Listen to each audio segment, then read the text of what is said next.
ఒక వ్యక్తి గుర్రం ఎక్కి రహదారి వెంట వెళ్తున్నాడు. రోడ్డు మధ్యలో విరిగిపడ్డ పెద్ద కొండరాయిని తొలగించడానికి సైనికులు ప్రయత్నిస్తున్నారు. చాలా వరకు కదిలించారు. కానీ మరో వ్యక్తి సాయం ఉంటే బండరాయి తేలిగ్గా కదులుతుంది. సైనికులంతా ప్రయాసపడుతుంటే వాళ్ళ నాయకుడు చూస్తూ నిలబడ్డాడు. గుర్రం మీద ఉన్న వ్యక్తిని ఆ నాయకుడి దగ్గరికి వెళ్ళి, మీరు కూడా సాయం చేయొచ్చు కదా అన్నాడు. నేను వీళ్ళందరి నాయకుడిని, నేను ఆజ్ఞలు మాత్రమే జారీ చేస్తానన్నాడు. వెంటనే ఆ వ్యక్తి రాయి తొలగిస్తున్న సైనికులకి వద్దకు వెళ్ళి వారికి చేయూత అందించాడు. అతడి సాయం వల్ల రాయి సులువుగా కదిలింది. ఆ వ్యక్తి తిరిగి గుర్రం ఎక్కి వెళ్తూ వాళ్ళ నాయకుడి దగ్గర ఆగి, ఈసారి నీ కింద పనిచేసే సైనికులకు సహాయం కావాలంటే ఈ దేశపు రాజుకు కబురు పంపు అని వెళ్ళిపోయాడు. ఆయనే మహారాజు. జీవితంలో విజయం, వినయం ఒకదానితో ఒకటి కలిసే ఉంటాయి. నిరాంబరతం, వినయం ఈ రెండు విజయాన్ని తెలిపే సరైన గుర్తులు. వినయం నీ స్వభావానికి, నీ విజయానికి విలాసం అన్నారు బెర్నల్ షా.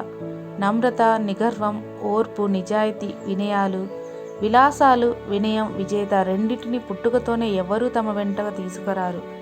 వయసు పెరిగే కొద్దీ చదువు, సంస్కారం వల్ల అలవడే వినయం, కష్టించి పనిచేయడం వల్ల నాయకత్వ బాధ్యతలు వహించి లక్ష్యాలు నిర్దేశించుకొని వాటిని సాధించడం ద్వారా అందించేవే విజయం. మర్యాద, మంచి నడవడిక, వినయం ఎప్పుడు కలిసే ఉంటాయి. అవి ఇంటి వాతావరణం నుంచి సంక్రమిస్తాయి, అలవడతాయి. మన ఎదుగుదల మన వినయానికి, విజయానికి విలాసం కావాలి. అప్పుడే మన నీడ కింద 10 మంది సేద తీరుతారు. విజయం సాధించామని అహం ప్రదర్శించకూడదు. మనుషుల మధ్య సంబంధ బాంధవ్యాలు హఠాత్తుగా ఏర్పడవు. మనుషులతో మమేకం కావాలి.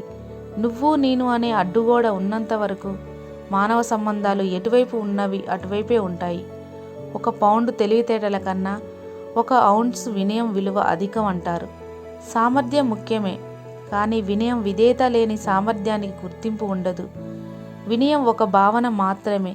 వ్యక్తిత్వాన్ని అభివృద్ధి చేసి మెరుగుపరిచి నడవడికను సరైన మార్గంలో పెడుతుంది వినయం. ఇతరులకు ధన్యవాదాలు తెలియజేయాలనుకునే భావనే కృతజ్ఞత. అది అవతల వారి పట్ల మనకున్న గౌరవాన్ని, మన ప్రవర్తనను, మన వినయాన్ని విషదపరుస్తుంది. అతి సర్వత్ర వర్జయితే అంటారు. అతి వినయం ప్రదర్శిస్తూ మన పక్కనే ఉంటూ సమయం వచ్చినప్పుడు దెబ్బతీసే వాళ్ళు ఉంటారు. అలాంటి వాళ్ళ పట్ల అప్రమత్తంగా ఉండాలి. ఒక వ్యక్తి సమగ్ర వ్యక్తిత్వాన్ని, నడతను తీర్చిదిద్దుకోవడానికి అవసరమైన గుణాల్లో మొదటి స్థానం వినయానిదే. ఆ గుణం కలిగిన వారే విజయానికి చిరునామా అవుతారు.